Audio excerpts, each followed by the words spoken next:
Usually, when a property has gone under contract multiple times, sometimes it could mean a various amount of things. That just means that they could have just gotten unlucky with a couple different types of contracts.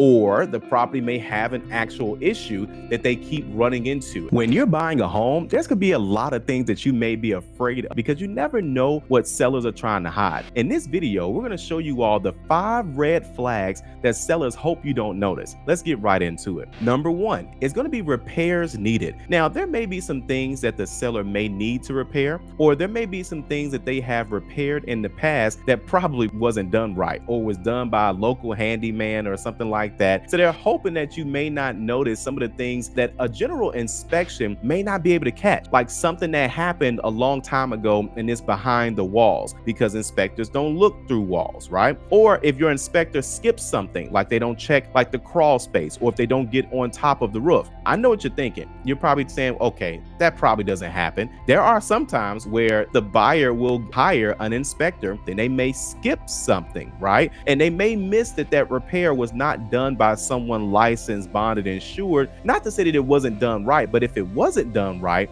and it looks like it was done right, then you end up having a situation later down the line. That's the number 1 thing that some sellers are trying to hide, is repair that they didn't do properly. Number 2 is finding out if the property is in some type of bank situation, like a pre-foreclosure. Why does that matter? If you are buying a home and the property is in pre-foreclosure, that means that the seller has a certain amount of time that they need to sell that property. Why is that important? Well, because if let's say, for example, a property's on the market for $300,000 and it just hit the market, right? And you're saying to yourself, okay, I know that it just hit the market. Let me treat this as a property that just hit the market. Let me go list price, or depending on the market time and things of that sort, obviously you and your agent are going to have some type of strategy. But part of that strategy may be to actually check to see the property history to see if it is in pre-foreclosure. If it is in pre-foreclosure, like a lot of properties for sale right now, then that may adjust your offer and your timing. Instead of you saying, hey, they listed it for $300,000,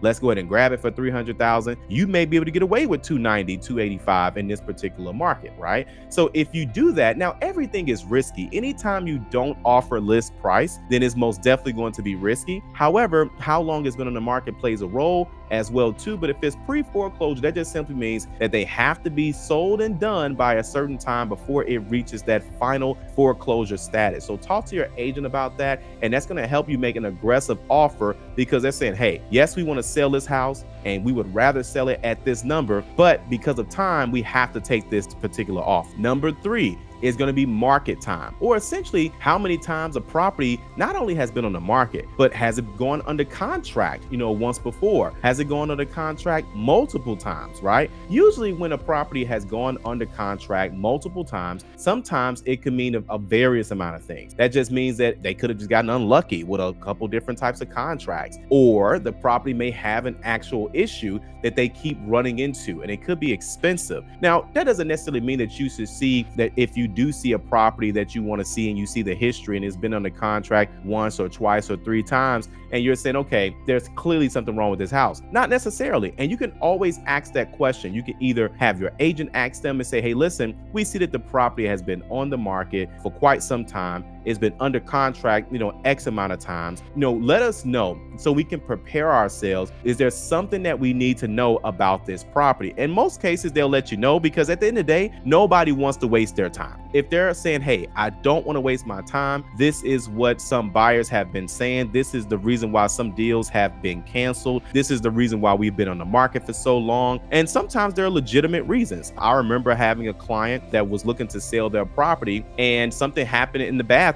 Nothing major, but they ended up, redoing the entire bathroom. They did both bathrooms. Obviously, that takes some time, especially with the type of, contract that they were using. He was just a one-man show. Ended up taking about I think at least about 45 days or so. Either way, that threw off the market time. And so when people see things like that, they say, okay, I'm not going to move forward with this property. This is something I just simply cannot go with, and I'm out, right? And so again, some things need to be explained, okay? Just because a property's been on the market for quite some time, you've also seen some situations as well where they were under contract with a buyer. The buyer's financing was getting a little shaky. The buyer says, hey, I need 1 more week. And 1 week turns into 2 weeks or 3 weeks. And I won't say so afraid about it because they're trying to buy a property as well, and they're trying to line up the dominoes. And sometimes, there are buyers that just need a little bit of time for whatever reason. Sometimes you have a good buyer but a horrible lender, and they're just dragging the deal out, and it just makes it more difficult for everyone that's involved inside the transaction. So short version is, keep an eye on that red flag, but you most definitely want to find out the explanation and a reason why. Number 4 is going to be the neighborhood. Now,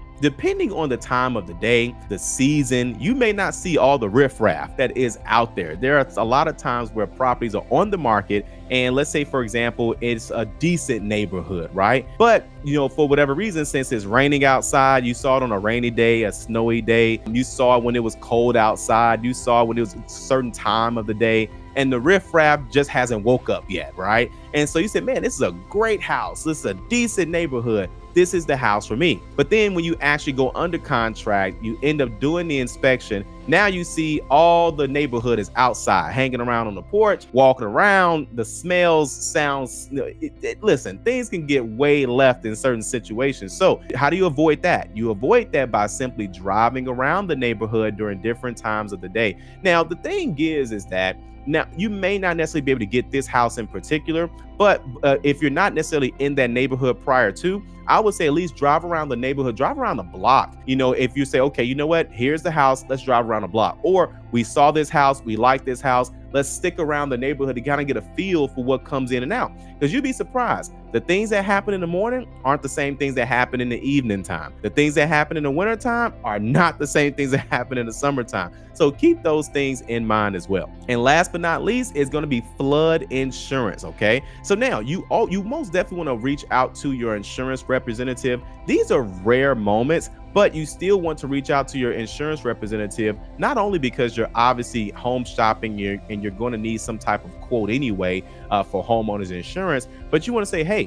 what are the flood zones? Let me see a flood zone map, and so that way you can see, okay, I love this house, but it's in a flood zone area. What does that mean? That doesn't necessarily mean that it's guaranteed that it's going to flood. That just means that at some point in the past, the water has risen to a certain point. Now, I've most definitely sold a lot of properties that have been in flood zone areas. That's really not the problem. The big problem is going to be the addition to the insurance that's going to end up being. In some cases, it's an additional $150, $200, $300, $400 by itself per month. That's going to increase, your monthly payment just by it being in a flood zone. So again, these are some of the things that sellers hope you don't notice because they've been paying the flood insurance for years, and they're hoping that you don't notice things like that because it most definitely can throw off a deal. But you'll eventually find out. But you may be so far in, so much time invested, so much money invested, and you say, you know what? All right, let me just go ahead and just move forward. But again, you most definitely want to keep an eye on those red flags. If you like this video, you're most definitely going to love the next one, and we'll see you there.